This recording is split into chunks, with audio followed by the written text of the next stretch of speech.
Sebelum saya terangkan teks persisnya, itu ada sekian problem dalam memahami Quran, terutama kalau lewat terjemah. Problem itu bisa gawat, gawat betul, bukan gawat-gawatan tapi gawat betul. Misalnya ada ayat begini dan terjemahnya pasti begini. Fa'ainama tuwallu fasamma wajhuwa. Kamu menghadap mana saja, di arah manapun, di sana ada ridhonya. Itu kalau hanya pakai terjemah, tentu menjadikan kita sholat bisa menghadap ke timur, ke barat, ke utara, dan ke apa? Selatan. Saya cerita sedikit tentang asbabun nuzul. Memang tema sekarang tentang asbabun nuzul. Dulu Rasulullah SAW ketika di Mekah itu sholat menghadap Ka'bah. Tapi setelah pindah di Madinah, di mana Madinah itu ada komunitas Yahudi dan Nasrani, Rasulullah itu menghadap ke Baitul Maqdis. Kira-kira 16 bulan.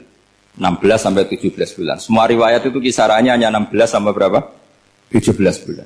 Sehingga orang Yahudi itu bilang begini, Muhammad ini baiklah, meskipun dia membawa agama baru tapi kiblatnya masih ikut kita, masih baik kan. Setelah 16 bulan Nabi diperintahkan Allah untuk menghadap ke Ka'bah.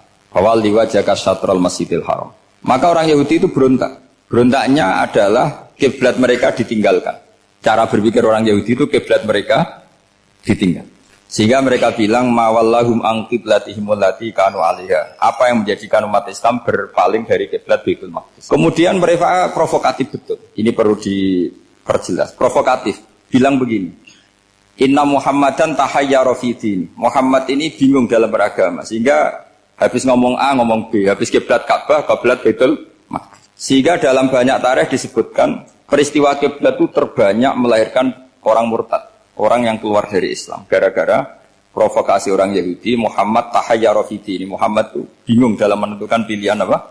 Beragama. Kemudian walhasil singkat cerita akhirnya Nabi itu madhep Ka'bah. Apa yang terjadi mukjizat itu adalah bahwa agama ini agama yang mewakili semua agama sebelumnya yang masih orisinil. Yaitu Nabi akhirnya berargumentasi Ka'bah adalah kiblat yang asli, yang lebih tua. Terus mereka tanya buktinya apa? Dijawab oleh Quran fihi ayatum bayyinatum maqamu apa? Ibrahim. Ka'bah bukti tertua adalah di situ ada makam Ibrahim. Makam itu jejak kaki. Ya kalau bahasa Indonesia makam itu kuburan. Kalau dalam bahasa Arab makam itu jejak apa? Jejak kaki. Sehingga diketahui oleh sejarah dibuktikan di situ ada jejak kaki siapa? Nabi Ibrahim. Sementara nisbatnya Baitul Maqdis itu adalah kepada Nabi Musa dan Nabi Harun. Yang ini adalah turunan dari Nabi siapa? Ibrahim. Hikmahnya apa? Begini, sebagai bukti bahwa Baitul Maqdis pernah menjadi poros Islam atau poros Tauhid, maka Nabi Muhammad pernah disuruh menghadap ke Baitul Maqdis.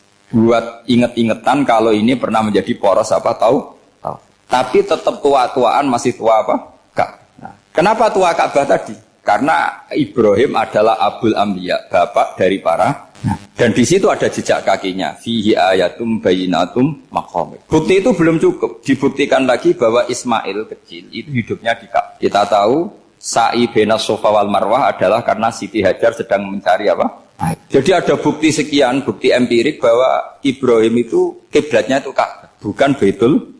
Sehingga ada kata-kata fihi ayatum bayyinatum maqamu Ibrahim. Nah, tanpa ngerti asbabun nuzul, kamu akan mengartikan fa'ina ma tuwallu fasamma wajhuhu itu salah. Karena di situ kamu menghadap mana saja, maka di situ ada ridhonya Allah. Maka para ulama memberi catatan. Maksudnya begini, kamu menghadap kemana saja, asal itu yang diperintahkan Allah, maka di situ ada ridhonya Allah. Harus seperti itu maknanya, disesuaikan dengan konteks asbabun nuzul. Tanpa seperti itu tidak bisa.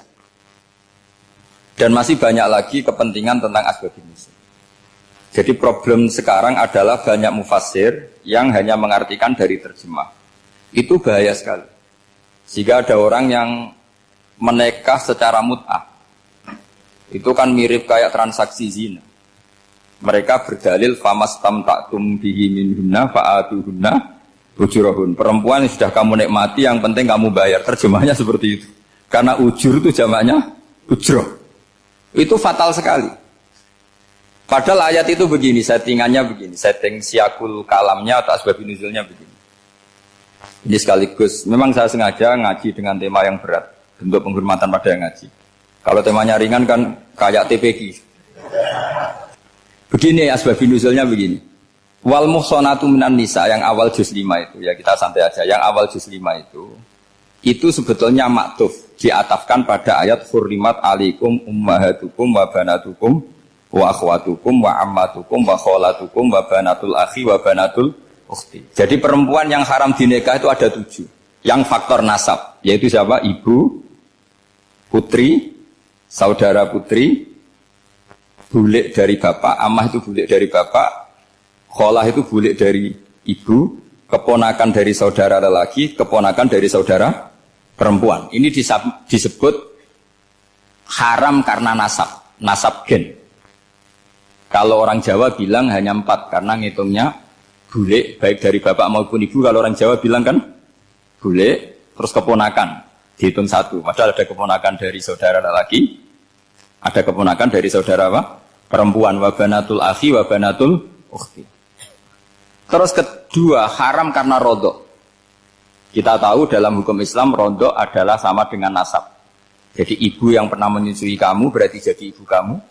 Dan saudara sepenyusuan berarti menjadi saudara kamu. Ini disebut wa ummahatukumul lati arda'nakum wa akhwatukum minar radha'. Terus ketiga haram karena musoharoh, karena besanan. Jadi pagi ini misalnya saya nikah dengan Sri, bilang qabiltu nikaha wa taswijaha bil mar'il madkur. Setelah nikah dengan Sri ini otomatis ibunya dia menjadi mertua. Otomatis haram saya apa? Nikah. Ini namanya haram karena musoharoh. Atau kamu punya anak Zaid. Zaid pagi ini akad dengan Sri. Berarti Sri adalah menantu Anda. Otomatis haram bagi Anda. Itu namanya haram karena musoharoh, karena bisanan. Itu yang disebut waroba haram-haram itu kan saat terus itu wa ummahatu nisaikum. Ibu dari istri-istri kamu. Memang ini agak jelimet. Tapi memang syaratnya mufassir harus biasa jelimet. Jangan hanya nyari partai, ayat-ayat untuk kepentingan partai. Wah itu ngeri. Kacau, Quran dipakai kampanye. Terus, itu berarti sudah 3 kan? Haram karena nasab, karena rodok, haram karena musoh. Terus yang keempat ini, haram yang bukan karena sebab pada seorang perempuan, tapi karena istri orang. Disebut wal muhsanatu minan nisa. Haram menikahi perempuan yang masih milik orang lain. Nah, orang lain yang menikahi ini, istilahnya Allah adalah lelaki yang menikahi perempuan ini adalah lelaki sing muhsinina ghairu musafihin, secara nikah yang sah. Nah, nikah yang sah itu begini dalam hukum fikih Islam. Saya nikah dengan Sri, kalau hanya akad itu saya wajib bayar mahar hanya separuh. Jadi kalau saya janji bayar 1 miliar, berarti wajib bayar berapa? 500 juta. Kalau janjinya 100 juta, hanya bayar 50 juta. Itu yang wajib bil akdi. Nanti wajib sepenuhnya nunggu bil jima. Kalau sudah hubungan intim, baru wajib 100%. Jadi kalau ada di Jawa, nikah dengan seperangkat alat sholat, itu yang atasannya tok, itu wajib karena akad. Nanti bawahnya nunggu setelah hubungan apa? Intim. Nah, ini hukum Quran, bukan hukum saya. Makanya kan wa in talaqtumuhunna min qabli an tamassuhunna, saat terus fanis huma faradtum. Hanya wajib bayar setengah. Nah, perempuan yang sudah diajak hubungan intim itu kata Allah fa'atuhunna ujurahun, maka wajib kamu bayar penuh. Jadi ayat itu tentang perempuan yang sudah dinikah, kita harus bayar berapa? Harus bayar penuh. Ini penting saya utarakan. Nah, problem kita sebagai orang Indonesia, ini juga problem Pak On, problem semua kiai. Mahar di Indonesia itu nggak bisa dibahas di Quran. Karena keterlaluan, kecilnya itu keterlaluan. Saya ini kan kiai, sering ngakatkan tuh sampai bosan, seperangkat alat sholat itu ngawur sekali. Ini mbak harus nggak mau gitu. Saya provokasi minimal itu ya berapa? 100 juta berapa? Pantasnya berapa? Pantasnya berapa? 10 gram itu berapa nilainya? Kan 1 gram 500.000, baru 5. Ya sudah mendingan itu 10 gram. Quran itu bayangannya gini, sambil latihan, yang hafal-hafal biar latihan. Jangan dapat beasiswa karena hafal tapi nggak jelas juntrungannya. Quran tuh bayangannya gini, ini nggak mungkin Quran ini bisa dibaca di Jawa. Wa in aradtum istibdala zawji makana zawji wa ataitum ihdahunna qintaran fala ta'khudhu minhu syai'a. Jika kamu nikah sama seorang perempuan, kemudian kamu cerai, maka mahar yang sudah kamu berikan jangan ambil lagi. Karena mahar di Arab itu mahal 100 juta, kadang mobil Alphard, kadang GMC. Sehingga setelah menceraikan tuh kebayang menarik. Kok enak dulu saya memberikan itu kan dapat servisnya. Sekarang sudah saya cerai, saya tarik. Kalau mahar di Indonesia kan seperangkat alat sholat.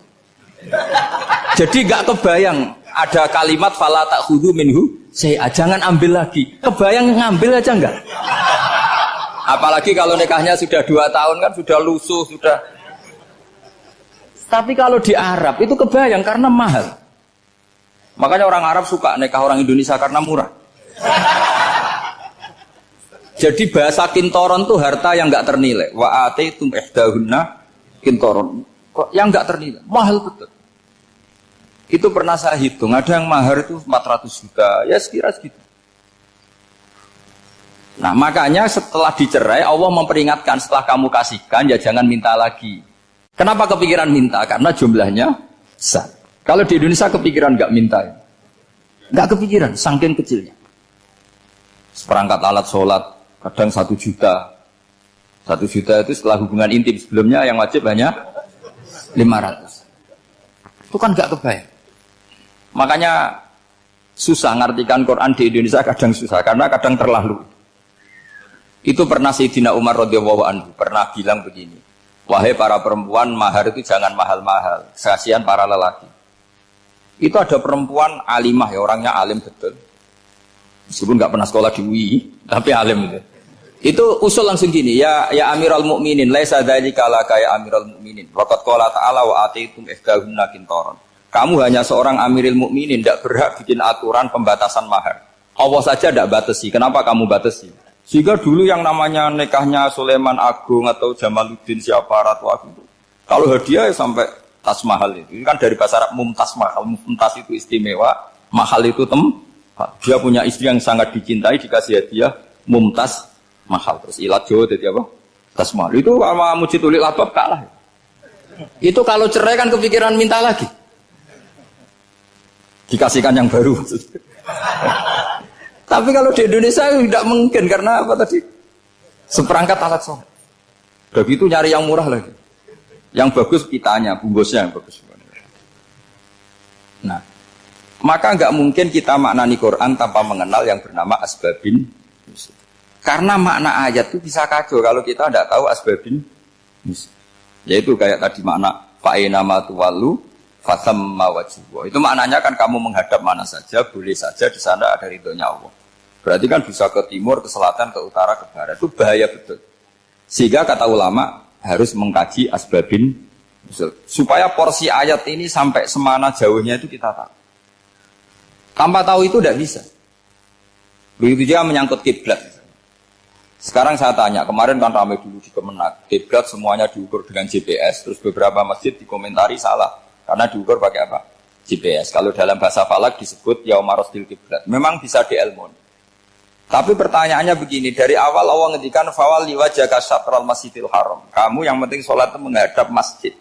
Masjid itu ya bangunan. Sehingga kata Ibnu Abbas yang diriwayatkan banyak ulama mengatakan Al-Ka'bah kiblatun li ahlil masjid wal masjid kiblatun li ahlil haram wal haram kiblatun li ahlil masyriq wal maghrib. Jadi kalau orang di dalam masjid, kiblatnya harus Ka'bah. Di luar masjid, kiblatnya asal bangunan Masjid Haram. Tapi di luar sini, kayak di Indonesia, boleh semua tanah. Kenapa begitu? Kata Ibnu Abbas, karena Quran turun bilisanin Arabiyyin mubin. Jadi kalau orang Jogja, kalau mau ke Jakarta, arahnya kemana? Barat. Itu sebetulnya ketika Anda ke barat itu persis Jakarta, apa bisa saja pasnya itu Pangandaran. Tapi orang itu akan bilang kalau ke barat ya ke Jakarta. Meskipun presisi Anda tepatnya di Pangandaran. Nah kiblat seperti itu, asal orang menghadap ke barat itu orang sudah bilang ke kiblat. Nggak usah sedetail misalnya harus pas Ka'bah. Saya pernah debat sama tim ahli Kemenak. Nggak bisa Gus, sekarang ada GPS harus tepat Ka'bah. Terus saya bilang gini, kalau teori Anda benar, berarti semua masjid luasnya maksimal 16 meter. Ka'bah itu luasnya hanya 16 meter. Berarti Masjid Ulil Albab yang pojok sana sama pojok sana, kira-kira itu ya sudah tidak kena Ka'bah. Kalau harus tepat, Ka'bah itu kan diameternya hanya 16. 16 sampai 18 kalau nggak salah. Berarti semua masjid kalau ingin tepat Ka'bah harus pas 16. Kalau terlalu luas pilihannya harus cekung.